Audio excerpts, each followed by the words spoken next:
this lecture, we shall be discussing this 12th unit of MGPE 14 titled Antyodaya to Sarvodaya, and this unit will be divided into two parts.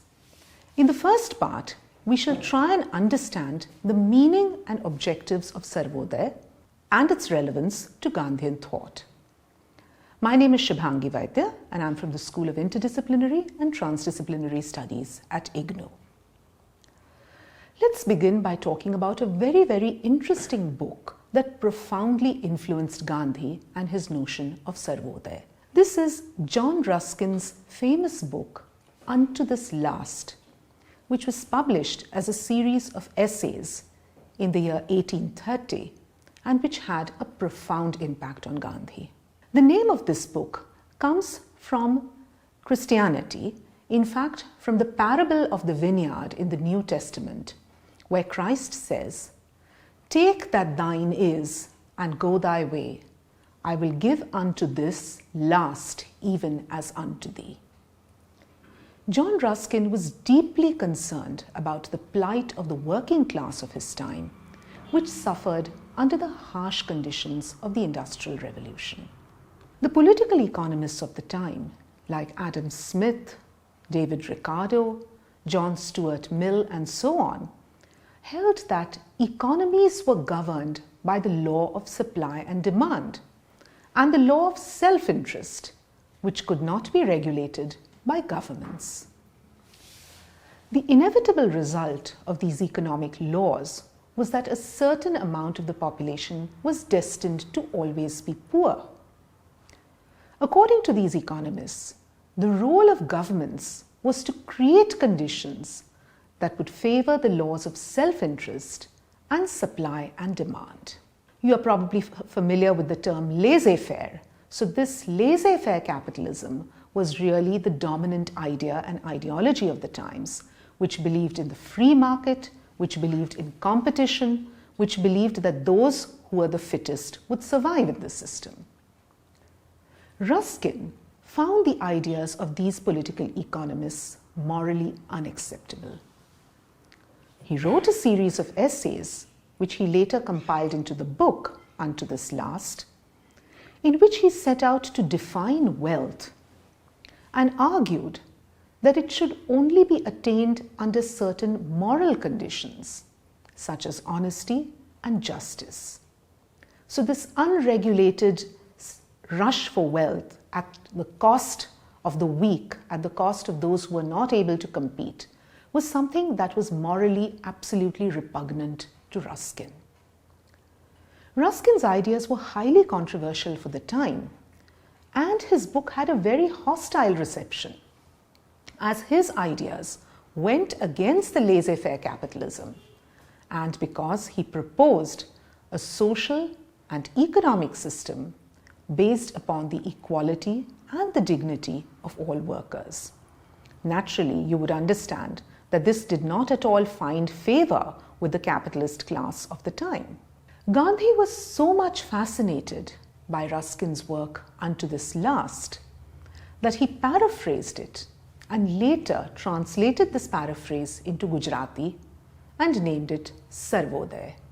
In his autobiography, Gandhi refers to the three teachings of this booklet: that the good of the individual is contained in the good of all, that a lawyer's work has the same value as the barber's, inasmuch as all have the same right of earning their livelihood from their work, and that a life of the tiller of the soil and the handicraftsman is the life worth living.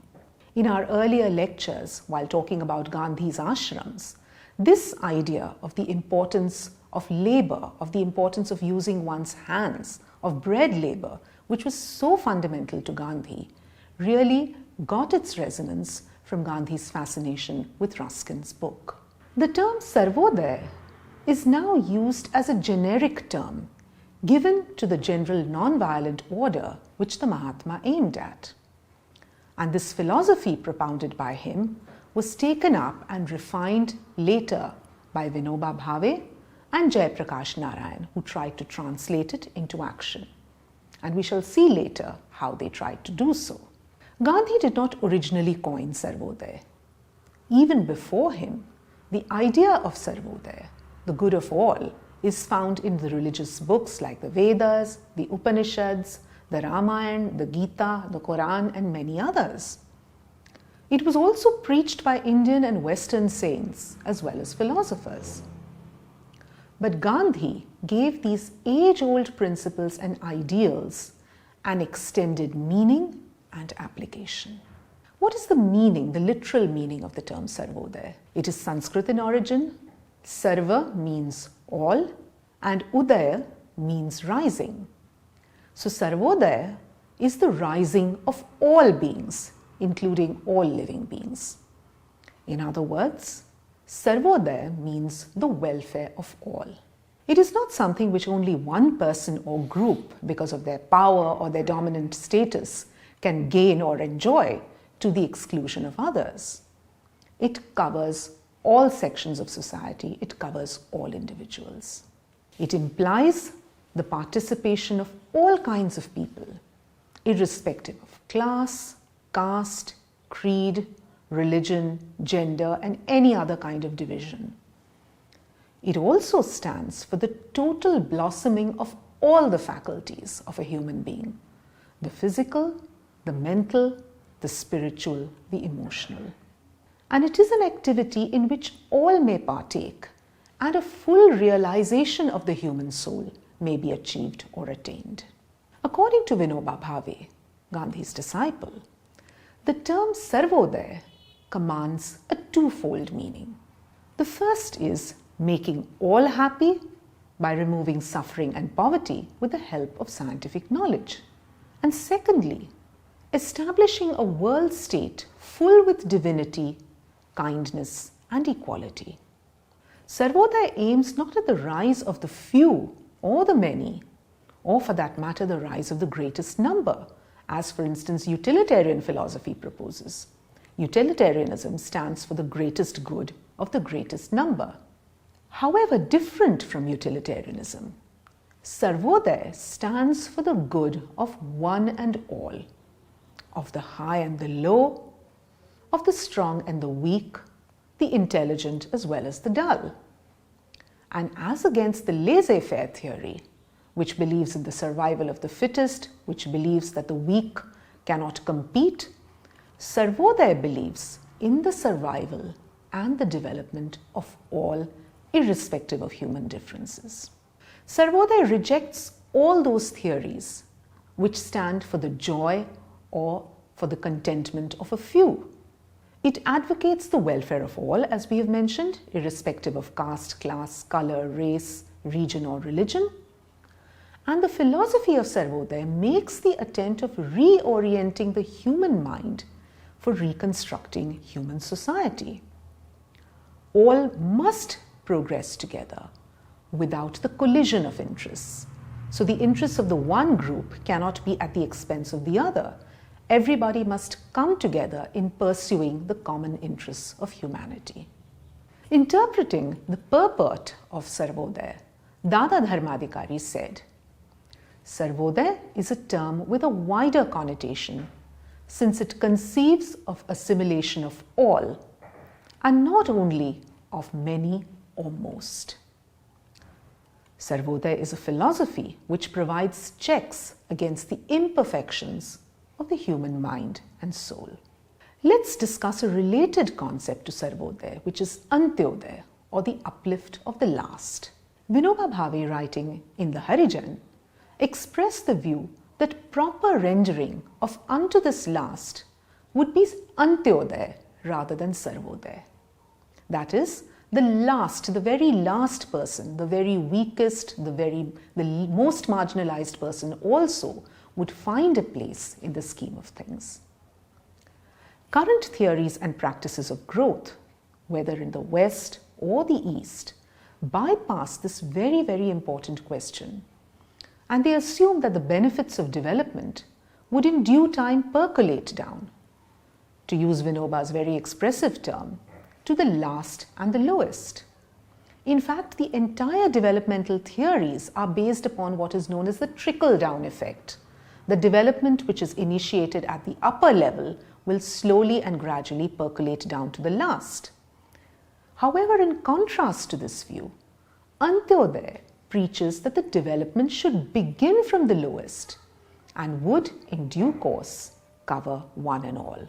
So it turns the notion of development on its head and starts at the bottom of the ladder or the bottom of the pyramid.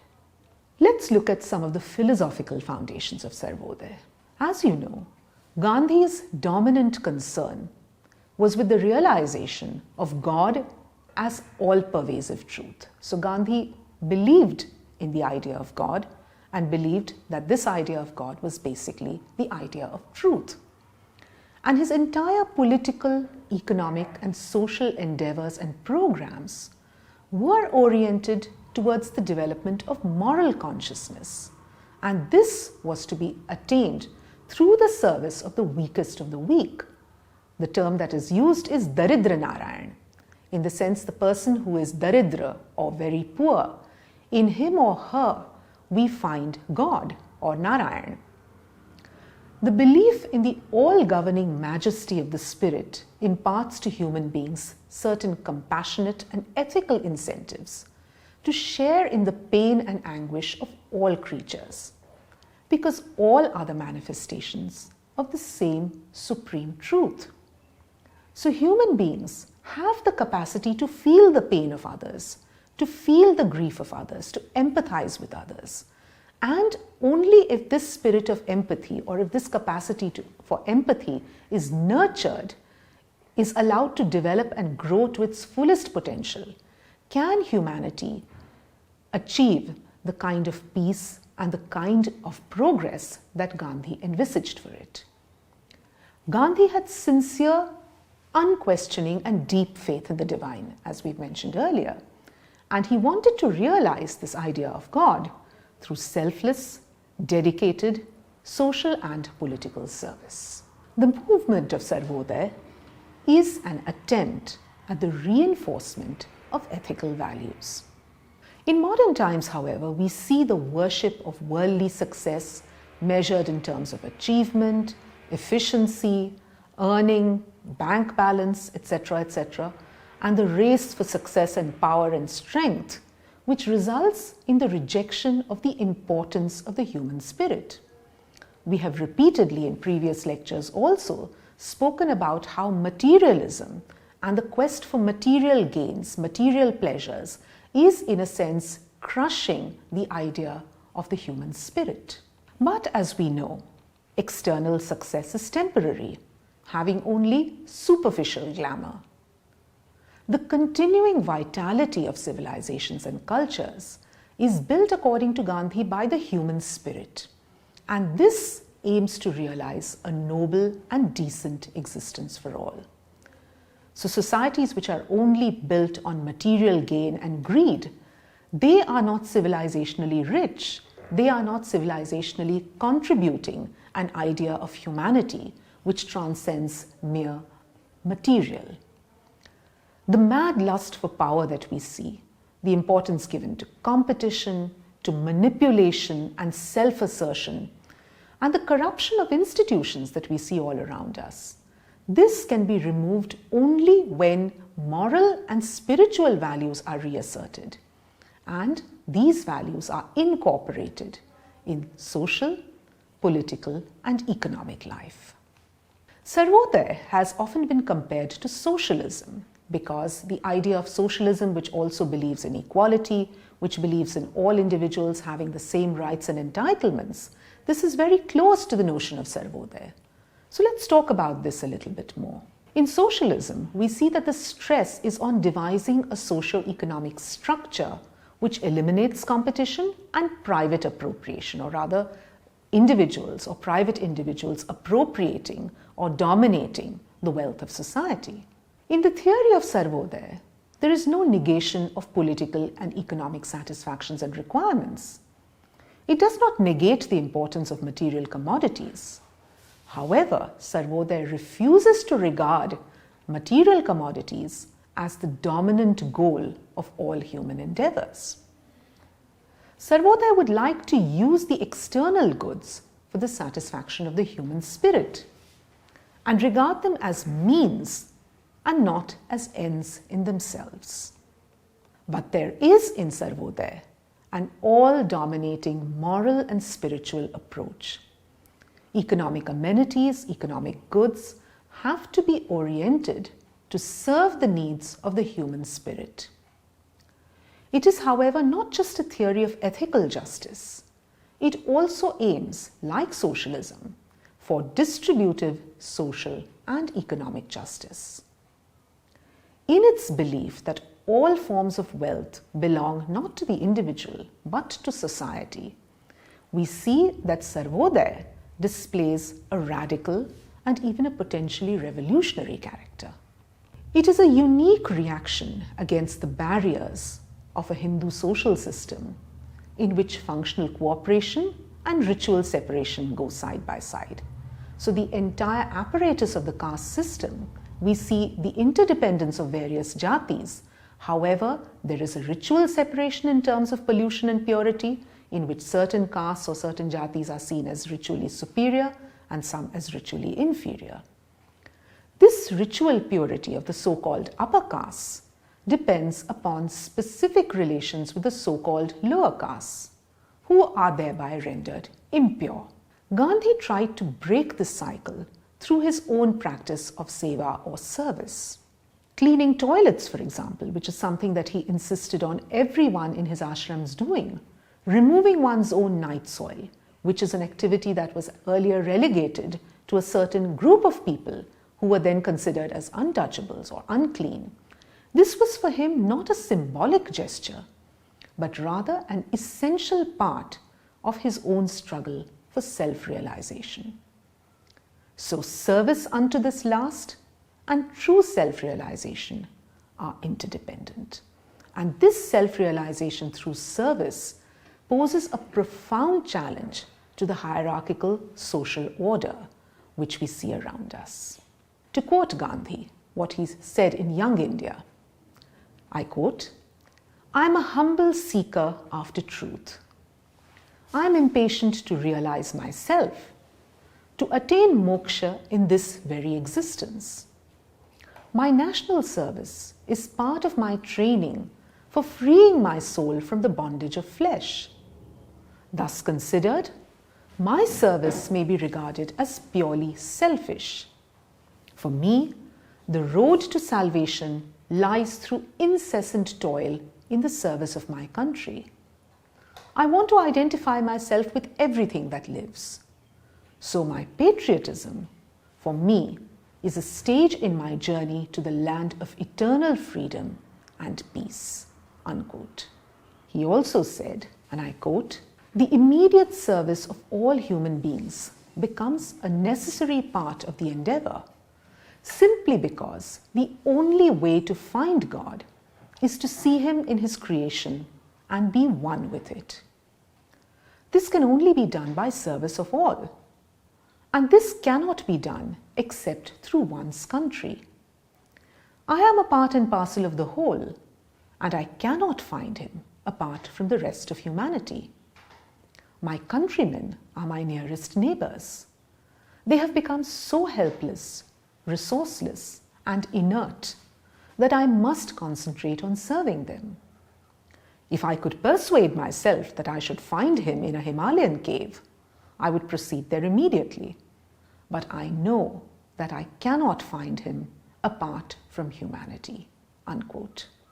Sarvodaya can thus be seen as an ethical system as well as a social program with enormous transformative potential. It addresses not just the majority or the greatest number, but every single member of society, no matter how weak or powerless. It reverses the very model of growth and development by starting at the bottom with the welfare of the last and the least. In this sense, it is a radical and even a revolutionary philosophy. Thank you.